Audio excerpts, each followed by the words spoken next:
Right now, your police department is hurting. Its ranks are thinning and it needs backup fast. Every agency in the upstate, from county sheriffs to small town cops, struggle to fill open jobs. And that's putting extra strain on veteran officers, and it increases demand for untested recruits. It also means that many upstate agencies are hiring cops with a checkered past out of sheer desperation. Gordon Dill is joining us now with his investigation into these gypsy cops. Some gypsy cops bounce from job to job looking for more money. Others run into problems on the job. They're allowed to resign and then have no trouble finding another law enforcement job. They may work for more than a dozen police agencies in a decade. It's happening so often because we have a critical shortage of police. And when you call 911, somebody has to show up. Packlet has about 2,500 people and 7 full-time cops. That's 1 officer on every shift.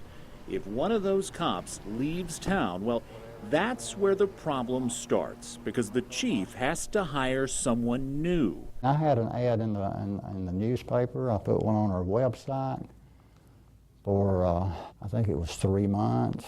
I had about 3 hits on it. I mean, people they're just not applying for it. So what do you do? You just have to do without.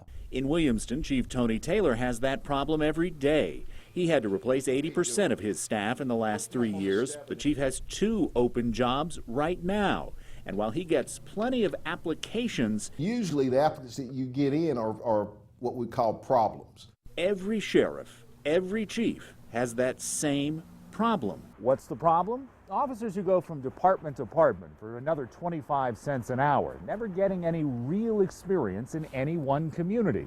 Or worse, they can't get along with their supervisor, or they get into trouble on the job. When they resign, they'll always find a job with a new agency because of the shortage of experienced officers.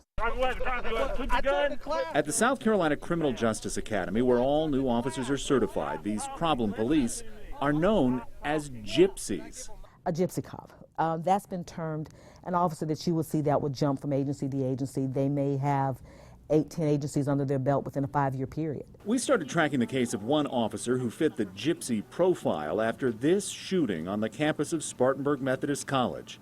Campus police shot a man suspected of breaking into cars when they say he tried to run them down. Officer Justin Yarborough, who was at the shooting but did not open fire himself, has worked as an officer for 9 of the last 15 years. In those 9 years, he served 9 different police agencies, including Union Police, the Union County Sheriff, Clinton Police, Lawrence PD, Cherokee County Sheriff, Jonesville PD, and in October 2013, Yarborough was hired as Lawrence County Deputy.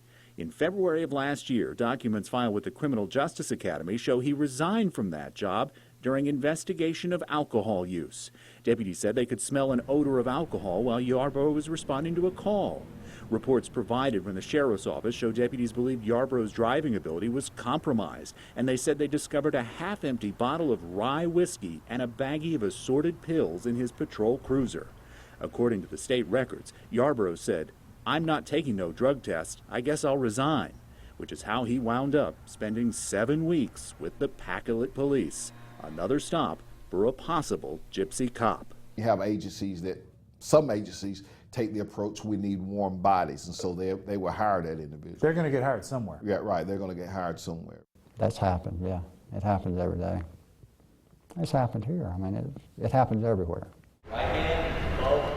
This is where the problem starts. Many of these new academy trainees won't last long. First-time officers are required to pass a 12-week certification class here, and these cadets are in day 3. Out of 70, only about 50 will make it to graduation. Of those, half will quit law enforcement within 1 year. With so few cops staying in for the long haul, these new hires become a risky investment for desperate departments, which means more room for gypsies. 1048. The 911 calls will keep coming, and someone has to answer. Every agency within the state is feeling the effects of it, from the smallest agency all the way up to, let's say, Highway Patrol or SLED. Everybody is feeling the effects of hiring and retaining good officers. On January 26, just 2 weeks ago, Officer Justin Yarborough resigned from that job at Spartanburg Methodist College. According to paperwork filed with the Criminal Justice Academy, he, quote, resigned when told he would be suspended pending investigation. He's now left his 9th upstate police agency. I have spoken to Officer Yarborough on the phone. He says he may decide to talk about his reasons for changing jobs so often at some point in the future. Back to you. Gordon Dill, thank you. Police chiefs and sheriffs were eager to talk with us about this police shortage. Gordon's story began by simply asking for the starting salary of new officers in every upstate agency. And many of the veteran officers think that this low pay is a major cause of the shortage. Now Gordon's put all those starting salaries for you online so you can take a look at them yourself. Just look under the investigation tab on WSPA.com.